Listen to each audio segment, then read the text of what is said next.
hockey day in Canada from Owen Sound, January 21st on Sportsnet.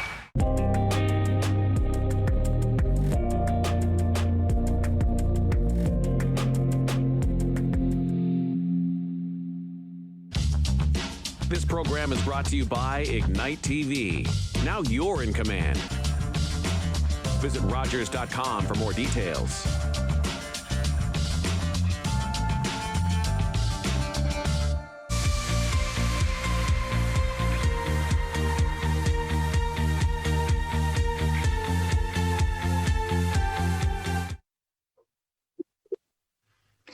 Welcome to Community Close-Up. I'm your host, Sharen Skelly, and today's guest is Annette Pedlar. And Annette is the Executive Director of Safe and Sound.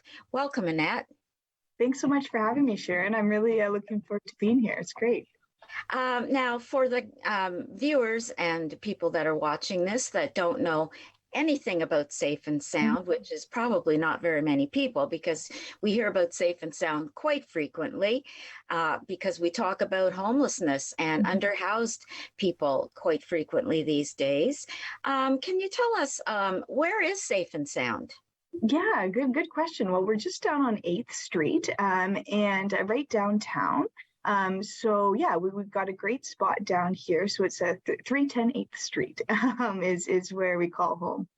Now, you're relatively new to Safe and Sound as the executive director. Can you tell us a little bit about the history of Safe and Sound? How long has it been in operation? Who actually visits Safe and Sound as a client, that sort of thing?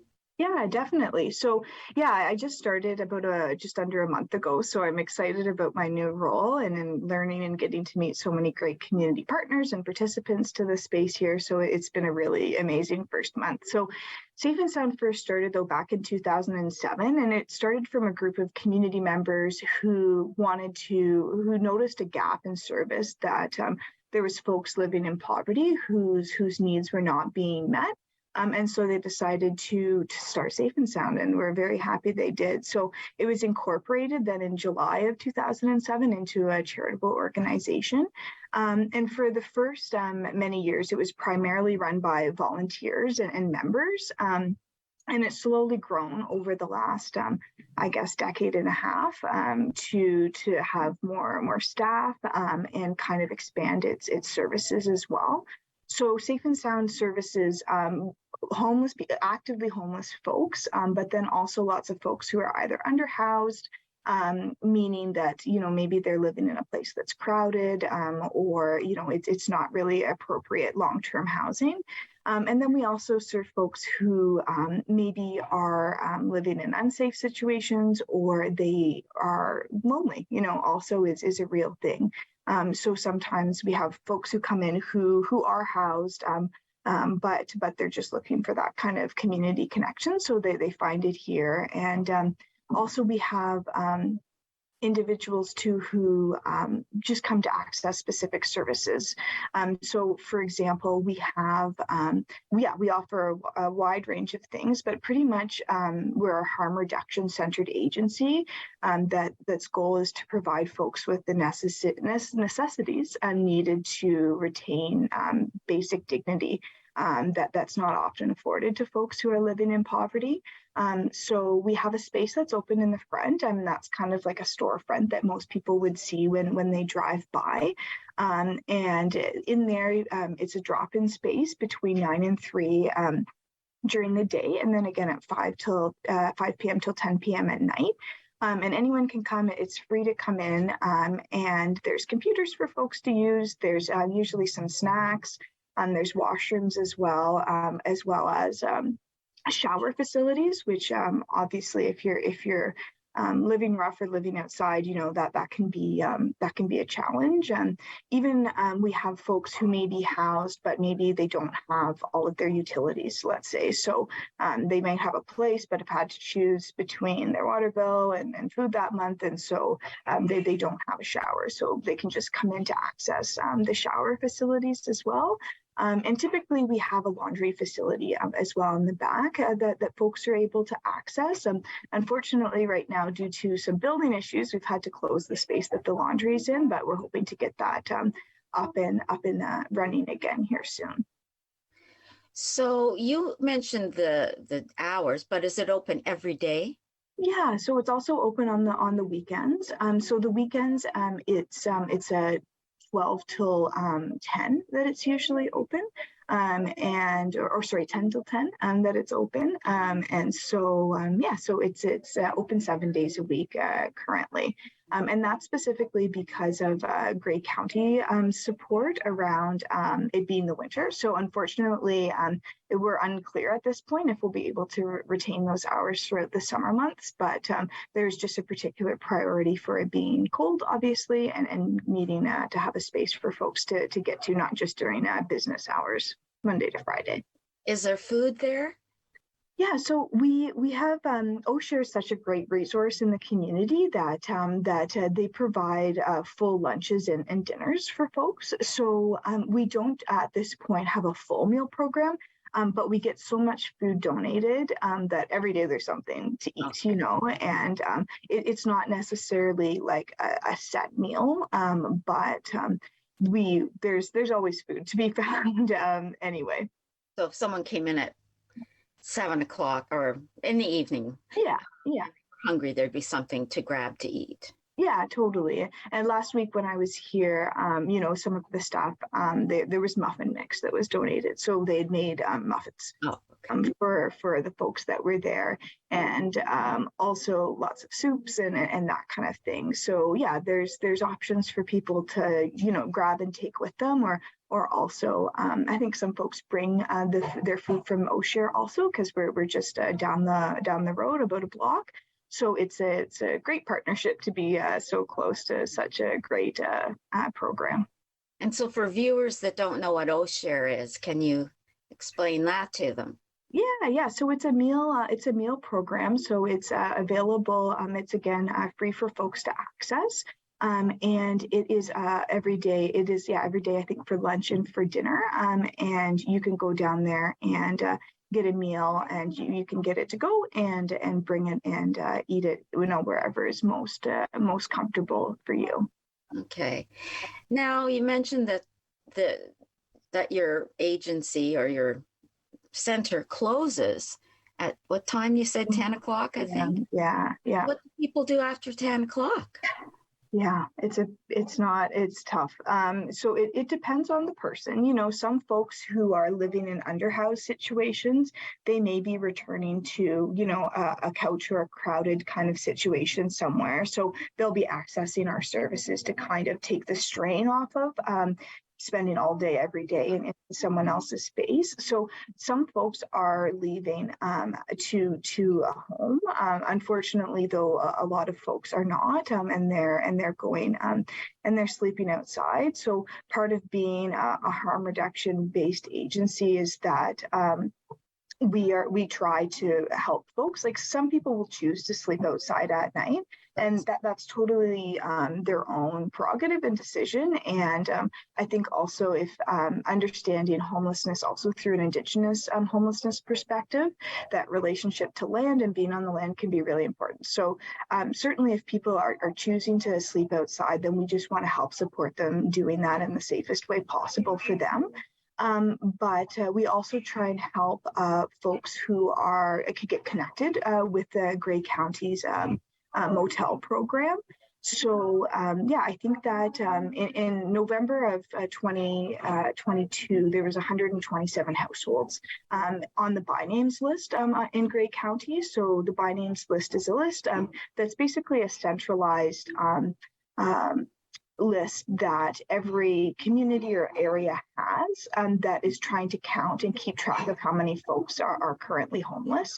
So we know it doesn't capture the whole picture, but it's certainly a good sample size. So we'll if we know someone is sleeping outside, we try and get them connected to Grey County and calling their 211 program, which is I think 24/7. Anyone can call and try and access it. But there's not always enough motels rooms available for people. So I think that there's generally about 30 rooms available every night, and often I know they're over their capacity. But that doesn't quite add up, with there are folks who are unfortunately having to stay outside for the night. Yes, that's unfortunate. Doesn't even begin to describe what that is. And yeah. I've lived across the country, and I've lived in a lot of places about this size, and they've had shelters. So it's hard to understand. Totally. A lot of people say that too. They just don't understand. Yeah. Have an overnight shelter. The cost of motels, it's just something you can't wrap your head around, but we just have to make do with what we have right now. But the thing is, it's not making do, because there's people sleeping on the street that don't want to. Certainly. Yeah. That prefer that. That's okay. You can support them. Yeah. Definitely. And I think that there is a demographic of folks who the motel program just can't service. Previous to this role, I had worked in shelters in other communities, and I will just speak to the unforeseen harm sometimes of being in a communal setting like that with so many folks who are going through so much trauma. That can lead to a lot of unforeseen other problems come up. So totally, I think that there's folks who are not being serviced right now that need to be, and I hope that there's kind of a mixed model of services, hybrid model where they do both. Totally. Yeah. Something like that where, because for some people, it's just not tenable to be able to stay alone in a motel room for a wide variety of reasons. And so definitely they need to find a service spot, and be able to access a safe space to sleep at night. And I don't think that necessarily always looks like, a full traditional shelter, like you may think of, where someone comes in and intakes and they stay like for a couple months, like you would think of a domestic violence shelter. Maybe it's run. Exactly. I think things have changed over the years at how we look at housing people, and we will look at their needs instead of what we think they need. Totally. Yeah. It's an important shift. Yeah, it is, and it's time we've looked at things through the eyes of the person we're providing the services for, instead of what we think you need. It's what do you need? Yeah, we do for you. Definitely. So those are interesting conversations that we are having. But it's taking a long time.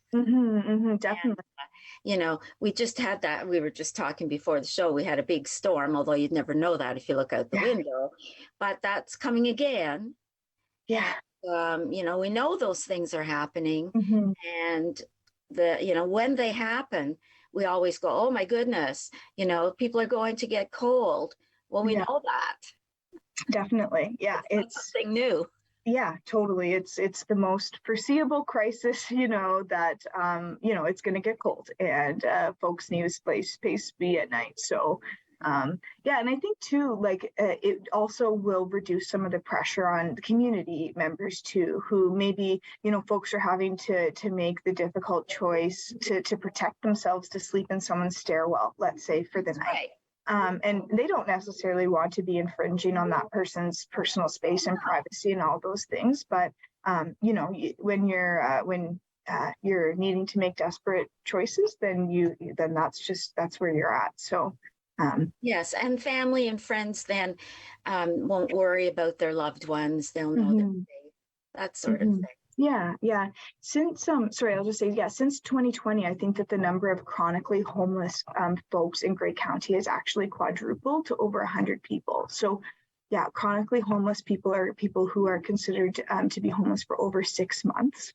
So there's currently about 100 of those folks in the Owen Sound area, or Grey County, sorry. So not just Owen Sound, but throughout the county. Wow. And you're the people that we need to have at the table talking about this, and the people that are actually experiencing this, that are living it. Yeah, Tell us what totally. we need. And I hope that they are included in the conversation. Yeah, certainly. I think that the needs, you know, they're so wide ranging, and it seems overwhelming, but it also is a way to think of it. It's just there's so many great places to start that there should be no excuse Right. about where to start. You know, if there's a lot of different things like. For sure, advocacy of our local governments and our provincial and federal governments is an important piece that you know, if you're not maybe comfortable coming and volunteering here, or you don't have the capacity to be able to do that, you know, you can still play a really important role in advancing these conversations. And so, like, for example, a single person on OW in 2023, I think that they're going to get about $733. So 343 are their basic needs, and then they get 390 for their housing allowance. Whereas the Canadian Mortgage and Housing Corporation said that Owen Sound's average rent in 2021 for just a bachelor was $972. So the average bachelor is $972. Yeah, If totally. you really look at the rents, that's really not Yeah. the Yeah. experience of most people. That's Totally. not even reality. Yeah, and if that's almost that's over $200 more than someone's total check from Ontario Works. So there's a piece about like agencies like Safe and Sound can only do so much and close the gap so much until some of these sort of systemic changes also have to happen. Because we can try and help support folks, and I know the county and other agencies give out rent supplements to people, and that can be effective, but that's all just, you know, kind of band-aids to the bigger problem. I think we need the basic, what is it called? Basic income, basic guaranteed income. Basic guaranteed income. And that would sort of level the playing field. Everybody would feel comfortable, and they would all have enough, well, wouldn't be a lot, but it would be enough to survive. Yeah, for sure. Yeah, and I think that it's not about, it's about allowing people to have dignity, you know, in their life, and it's kind of a basic need that should be afforded to everybody, and unfortunately currently it's not. So I think that that's a great place for folks who might not want to, you know, come here, that advocacy piece can still definitely happen. But we are always looking for volunteers, you know, and for a very wide range of things. You know, if you love to cook, great. We got something for you to do. If you are a lawyer and you have knowledge about that, if you love HR, whatever it is, you know, like we can find a home for your skill set here. Even like folks who are skilled in the trades, you know, like those are all things that we definitely can use and it would embrace having here. So there's really no shortage of opportunities for folks who want to come and give their time, including actually if people would like to join the board. So I'm the executive director, but above me, I have a team of really amazing folks who sit on the board of directors, and they've done such a fantastic job. There was a bit of a gap between when the last executive director ended until my starting, and they've done amazing at steering the ship. And I just really want to acknowledge all of the work that they've done over the last several months and years, really. So they kind of make larger brushstroke decisions, shall we say, about the direction of the agency. And so if anyone is also interested in joining the board, then we're looking for board members. And so that would be, applications would be warmly welcome. Now, I noticed on your website that there is a part where you click and you can submit an application for volunteer.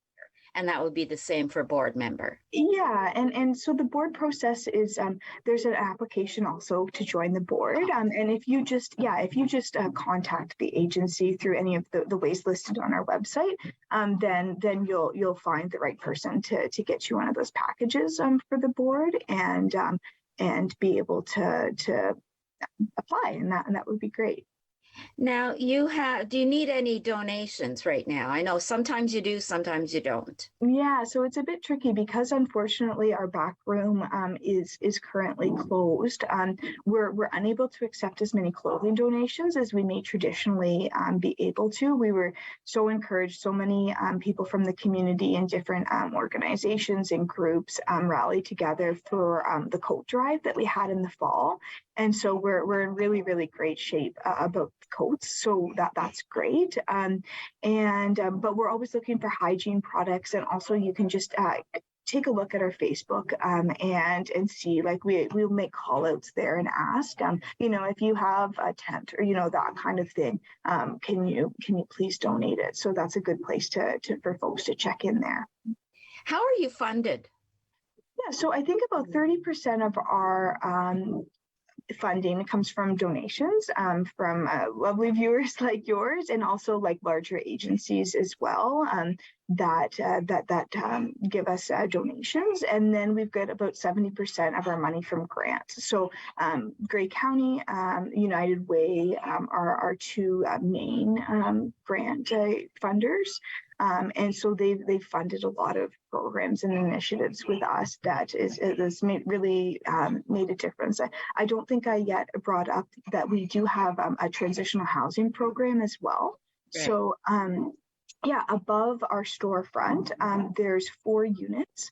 And it's usually about a 1-year transitional housing program that folks can live in these units at a very affordable rate. It's about $500, and then be supported in their transition, whether it be from addiction, into being able to have a long-lasting tenancy. Hopefully after leaving our program. So the United Way does partly fund that because usually the program actually ends up running a deficit.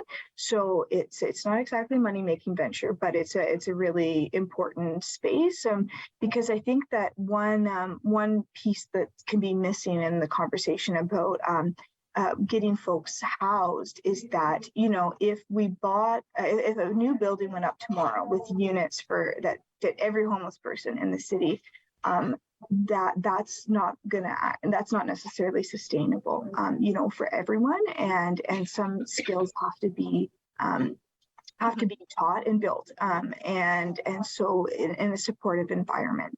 And so that's what we try and do here with our transitional housing program is support people in building those skills that's going to allow them to have successful tenancies after leaving our program.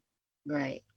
Now, you mentioned that viewers could donate, or you do accept donations.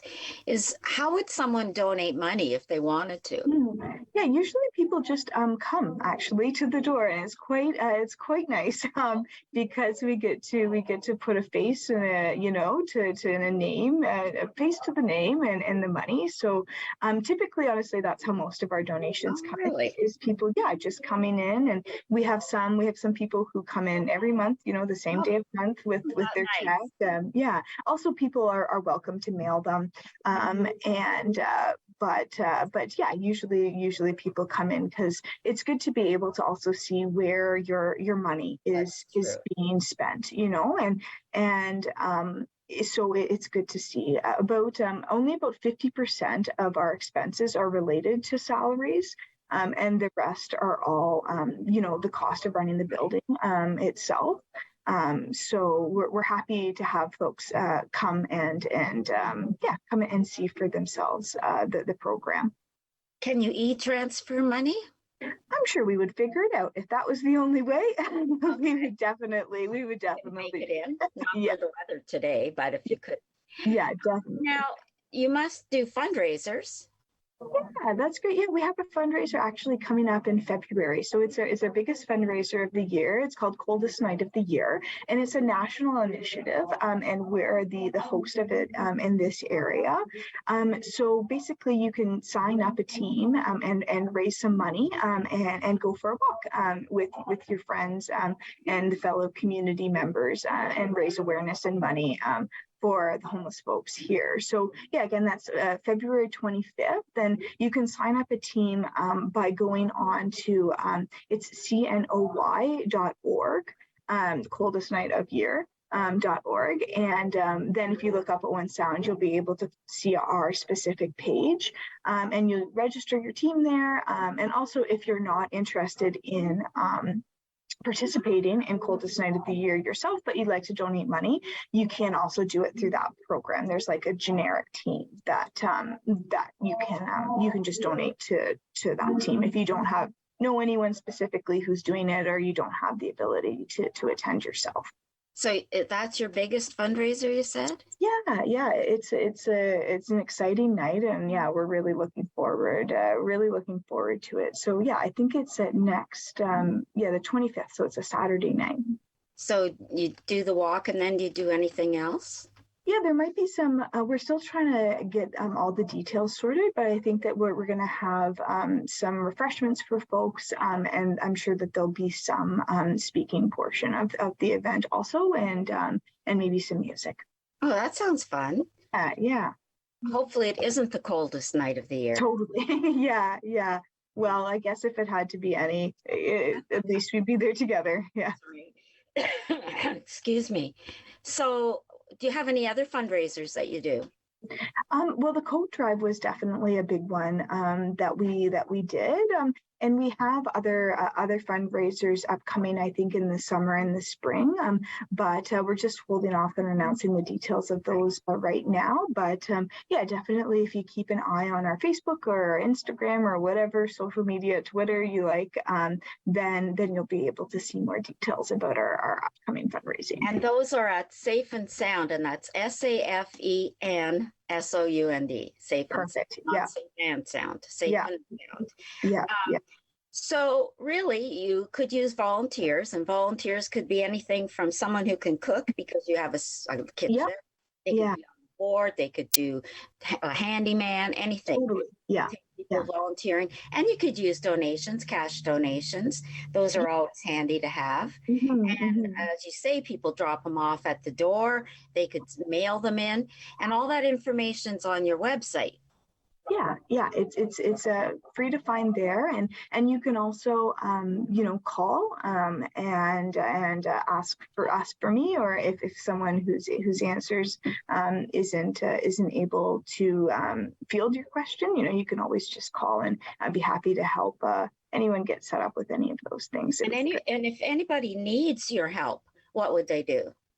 Yeah, so they can, generally speaking, people just come into the space when they're in need. We don't really have any outreach staff that go out of the facility currently. So we would maybe support people who are not here if they phoned to help them navigate, the situation that they're in, whether it be giving them resources or that kind of thing. But generally speaking, folks just come in and they access our resources by just showing up and coming to the door, and we let them in. And just remember, you're open every day through the week. You're not open during the night, but you're there to help people, and you can tell them where they can get help overnight if they need it. Yeah, definitely. Yeah, and I don't know if I mentioned before, we also give out harm reduction supplies. So that's another service that folks can come to us and get naloxone kits or anything like that to keep themselves and community members safe. Well, you're doing a wonderful service in the community. We couldn't do it without you and all the people so much, that help out at Safe and Sound and all the volunteers. So thank you very much, Annette, for joining us here on Community Close-Up. And thank you to the viewers for watching us here on Rogers TV. Remember, it's your community, so take part, and COVID isn't over yet. So wear a mask if you must, get inoculated, wash your hands, just do the basic simple stuff, and we'll see you later. Bye from Rogers TV.